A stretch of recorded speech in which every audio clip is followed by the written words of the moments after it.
This is Gabriel Gonzalez for Cage Side Press, and I am here with UFC strawweight Vanessa Lil Monster Demopoulos, who takes on Silvana Juarez January 15th at UFC Vegas 46.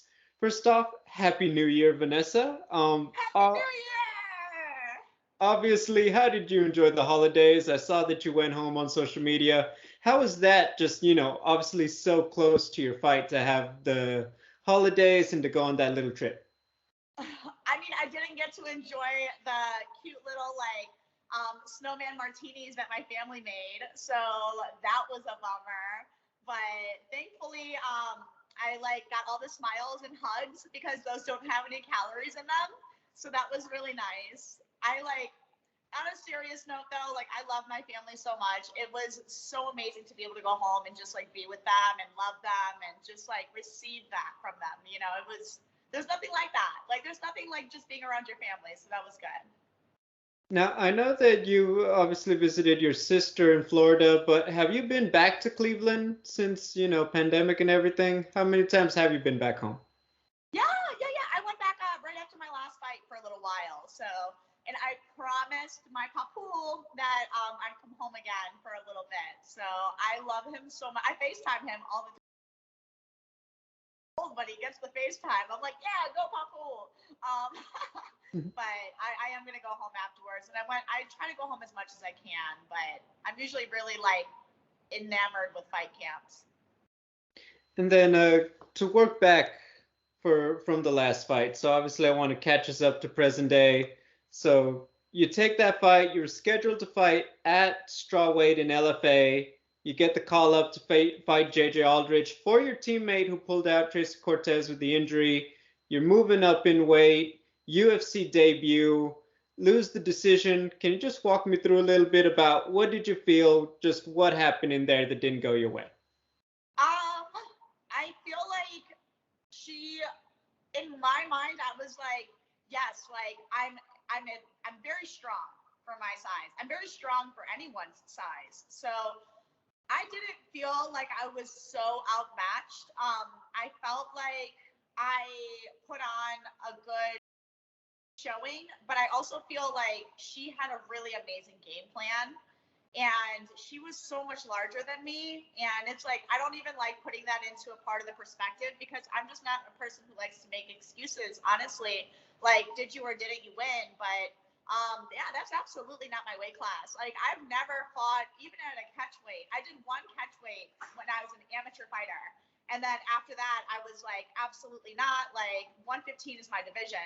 But the opportunity was there, and I felt comfortable knowing that JJ actually used to go down to 115. So I was like, cool, this used to be her division. I can go up to that division.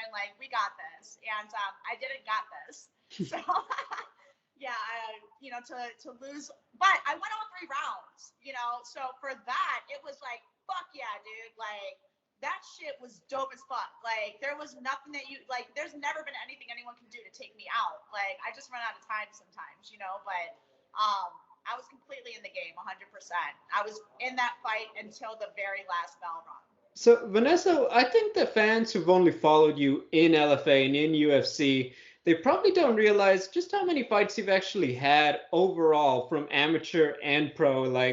I'm looking at it, you fought Cheyenne Blismus, obviously formerly Cheyenne Bays, in UFC now. You fought Caitlin Chukagian, obviously well known for being one of the top flyweights.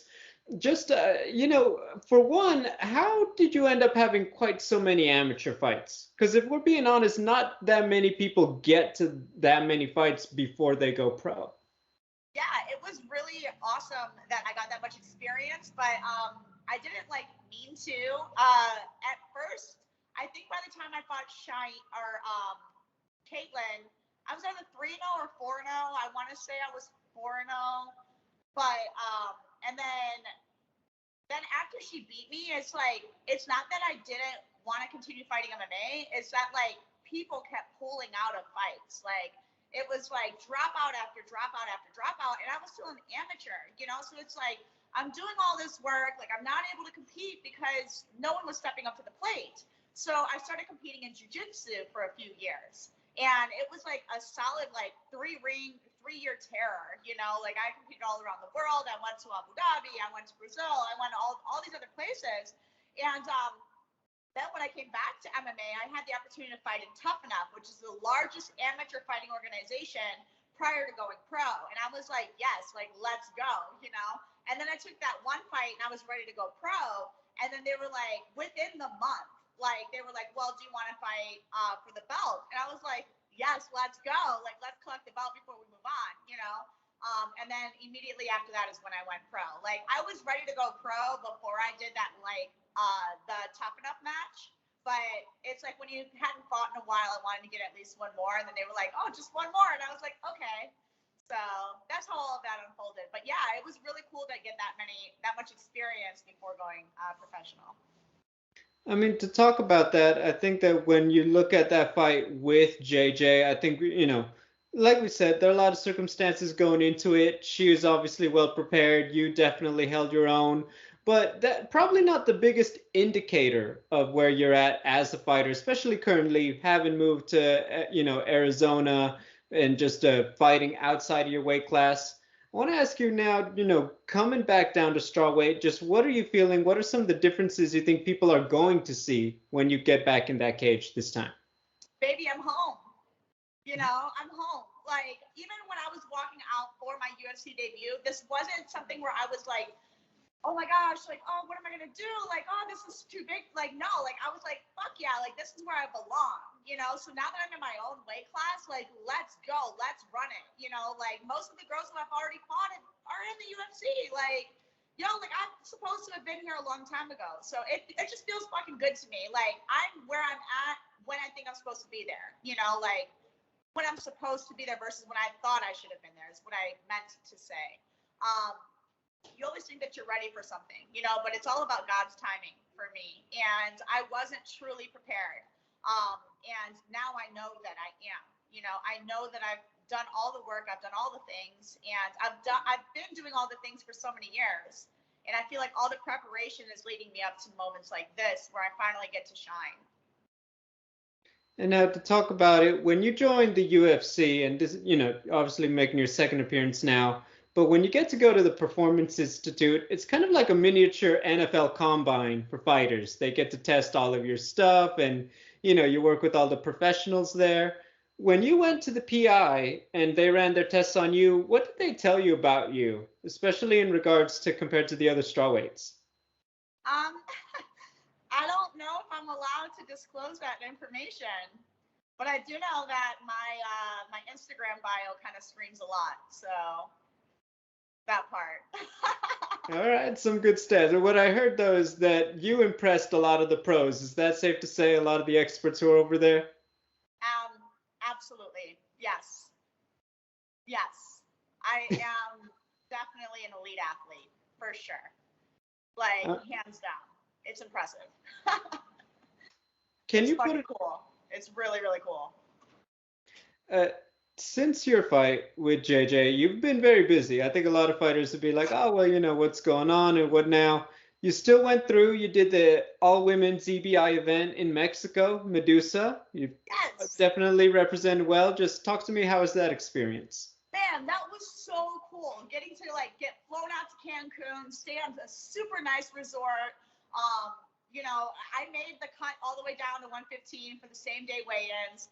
And because I'm a professional and I will make the weight, and getting to go out there, and I had my first match, I felt like I just got stalled out, which is, I'm just like, fuck, man, this is the shit that happens in MMA. Like, come on, do some jiu-jitsu, So the second match, I was like, yeah, let's go. And I was just like, it was so many cool positions, and I ended up getting caught, but it's like I had way more fun doing that, doing some dope jiu-jitsu, showing off what jiu-jitsu to me is, which is exciting, fast, it's a crazy game. It's like a high-paced, violence chess match, against another human. And so that was really, really cool. It opened up the door for me to just explore a lot of other things. I started hanging out around the 10Ps a little bit more, which led me to another tournament on accident. I was just hanging out with Eddie Bravo at his school, and then they needed like a step-in match in between. They were trying to do like an eliminary bout to see who was going to go out to Cancun for the men's division. And I was like, yeah, bro, I got you. I'll step in. And he's like, really? Like, you're going to fight a guy? I was like, yeah, let's go. Like, I got this. And I think he weighed like 150. And I was like, fuck it, run it. Like, I walked in wearing like makeup and high heels, mind you. And I like ran to my car around the block because this is in LA. And my car was really far. And then I ran back, changed, got on the mats, did the damn thing. Yeah, that ended up going a whole 6 minutes. You know, got to show off some stripper guard a little bit, and just had some fun, man. Like, jiu-jitsu is just fun. I love it. How cool would you be? Like, how cool would it be on a scale of 1 to 10 if you were to pull off the stripper choke in the UFC? Yo, that thing's gonna go viral on more platforms than just ESPN. Like, that shit's gonna be famous. I'm not gonna explain it. I'm gonna let fans figure it out and search for you. But it is a very cool move. To talk about a little bit too, Vanessa, in Arizona now, training at Fight Ready. It's kind of the place to be right now. So obviously at the gym, we hear about it. You know, you have your team, your regular team there, but we see Henry Cejudo is coming through and he's bringing along Jon Jones, Davison Figueiredo, who fights later this month. We know Zhang Wei Li was just there to train for her fight with Rose Namajunas, try to get the title back. I mean, can you put into words just what's the vibe like lately at Fight Ready with all of this? You know, obviously it's always been a solid team, but there's really just a reinvigorated amount of attention. Yeah, and it was like, I wasn't expecting this when I came to Fight Ready. I came to Fight Ready to be a part of the team and to be coached by Santino, you know, and that has just expanded me so much so. And at that time, you know, Henry was retired, and I don't know if he still is or not. I believe so. But it's like to get around champions, to be around champions every single day, to watch what their routines are, what their mindset is. Like, what are the things that they're taking care of, that they're prioritizing, you know, mentally, emotionally, physically. And to be around that every day, like, I've always strived to be the best version of myself possible. I've only ever competed with me, you know, and when I go out there into the cage, I get to showcase to the world what all of my competitions look like internally every day. So to be around champions and to see the different level that they're at, it's very different, you know, and it's amazing. Like, when I came from Black House, we had Lyoto Machida was there consistently, and Anderson Silva. Like, I went paintballing with Anderson earlier this year. Like, and he's such a nice person, and just having access to champions is just very, there's nothing like it if you're doing it the right way. You know, I think that a lot of people sometimes can get around champions, but, you know, what are you doing with the blessings that God is giving into your life? So, and I'm truly utilizing them, and I feel really good about it. Well, look, I mean, obviously you imagine a lot of great talent going through the gym. It just kind of, you know, the rising tide, raising all the boats with just all of that knowledge that's going around when these people are there. And of course, you now carry that into your upcoming fight. So I will say, you know, it's a new opponent, but you guys have had so much time. I imagine there's not been a lot of like, oh, you know, it was Ashley Yoder. Now it's, no, you've had a lot of time to prepare for Silvana Juarez. Can you talk to me a little bit about what she brings to the table as an opponent? Yeah, absolutely. And you're correct on that. It doesn't even feel like there was like an opponent change, like, because we've both had such an extended amount of, like, we both had a full camp. So for her, I know that, you know, she was it was like a type of a kickboxing champion overseas somewhere. So, you know, this is something that, like, she's a competitor as well in other fields, just like I'm a competitor in other arenas outside of MMA. She came into the UFC as 10-0, you know, so it's like, I believe that she's probably got some confidence, you know, walking in here. And, you know, you don't know what people have been working on in their camps. So, yeah, I focus on being the best version of myself possible. Like, I've never been someone to give much attention to my opponents. My final question, Vanessa, and we've talked many times over the last few years and certainly followed your career to get to this point. Can you put it into words what it would mean to you to go out there and get that first UFC victory? I can't. Um, I feel like there's so much behind it that it's not really an audible thing for me. Like I've worked my whole life for this, my whole adult life, and before I even knew that before I even knew that females were able to be in the UFC, before like girls really did MMA, like I've been on this journey like from day one, from the first day that I walked into the gym, like I knew that this is what I wanted to do forever, you know? So it was like I don't know, I just feel like I'm born for this. You know, like this is just it's in my heart, like it's in my soul. So to be able to go out there and get the victory and be able to own the moments that I know belong to me, it's going to be amazing. And it's going to be something I can't even express verbally. It's going to be absolutely amazing.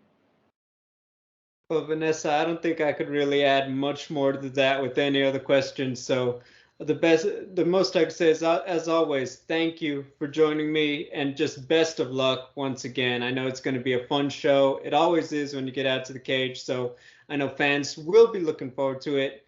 Ladies and gentlemen, once again, Vanessa Demopoulos taking on Silvana Juarez, January 15th, the first UFC card of 2022, UFC Vegas 46. You guys are not going to want to miss it.